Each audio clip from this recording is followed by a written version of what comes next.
সময়টা আমার খারাপ, কিন্তু আমি যেটা চোখ মিলে দেখি, যেটা পছন্দ করি, যেটা ভালোবেসে ধরি, তার সময়ও খারাপ হয়ে যায়। আসসালামু আলাইকুম, সবাই কেমন আছেন? আমার মেয়ে কবুতর অনেক পছন্দ করে।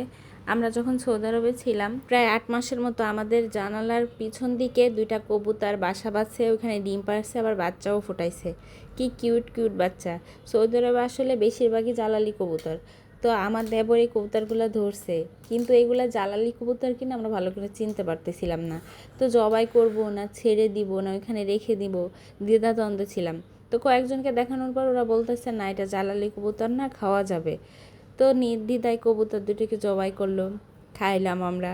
কবুতরগুলো কত সুন্দর। নর্মালি আমার মেয়ে কোনো পশু পাখি হত্যা করা দেখলে খুব কষ্ট পায়, কবুতরকেও জবাই করা দেখে অনেক কষ্ট পাইছে।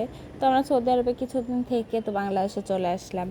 আমার আম্মা কতগুলো কবুতর কিনছে আমার মেয়ের জন্য, ওকে খাওয়াবে। তো এর থেকে একটা কবুতর জবাই দিতেই দিবে না, একটা ওর জন্য রাখতেই হবে। পরে একটা রাখলো, আমরা কিছুদিন পারলাম। ওই কবুতরটা দেখেন কত সুন্দর।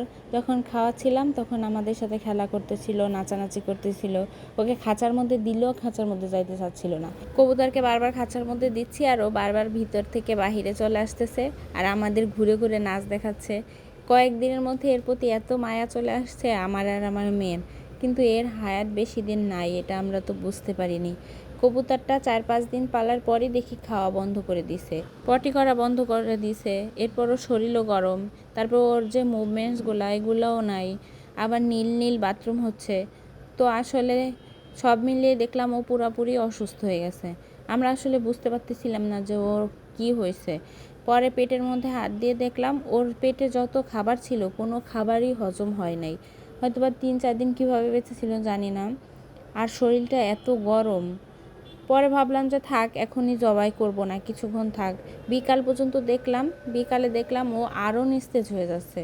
পরে কি করব, অবলা জিনিস ঘরের মধ্যে রেখে মরার থেকে পরে ভাবলাম যে জবাই করে ফেলি। মারে ডাইকে যে মা আসে না, আমরা কবুতরটিকে জবাই করে ফেলি, কারণ ও তো আর বাঁচবে না। বুঝলাম না কি হয়েছে। আমি 3-4 দিন ওকে এই যে দেখেন আস্তে আস্তে চাল খাওয়াচ্ছিলাম। আমার আম্মাকে আমি অবশ্য জিজ্ঞাসা করছিলাম যে আম্মা ওকে কী খাবো। তো প্রথম দিন বললো খুদ খা, পরে আবার বলল যে সমস্যা নাই, চালও খাওয়াতে পারিস, কারণ মা কবুতর ওদেরকে ধানও খাওয়ায়, মানে মুখে করে এনে ধানও খাওয়ায়। তো ভাবলাম যেখানে ধান খায় সেখানে চাল খেতে তো সমস্যা নাই। আসলে কী কারণে হজম হয় নাই বা নীল বাথরুম হচ্ছে বুঝলাম না। যতটুক ওজন ছিল আমরা 3-4 দিন পালার পর আরও ওজন কমে গেছে, কারণ ওর তো হজম হয়নি, শরীরে তো কোনো খাবারই লাগে নাই। তাহলে কোত্থেকে মাংস হবে, বাড়বে কিভাবে, আরও কমছে। যাই হোক, যারা কবুতর পালেন এরাই ভালো বলতে পারবেন যে আসলে কবুতরটার নীল বাথরুম হলো কেন বা মারা গেল কেন, বা এই ছোটো বাচ্চাদের আসলে কী খাওয়ানো উচিত ছিল, কী কারণে এই সমস্যা হয়েছে। যারা কবুতর পালে তারাই বলতে পারবে। যাই হোক, কবুতরের জন্য অনেক মায়া লাগতেছে। ভাগ্যে নেই, কিছু করার নেই। কত নিস্তেজ হয়ে গেছে, ওর শরীরে কোনো খাবারই হজম হয়নি। দেখেন কি একটা অবস্থা। যাক, সবাই ভালো থাকবেন। আল্লাহ হাফেজ।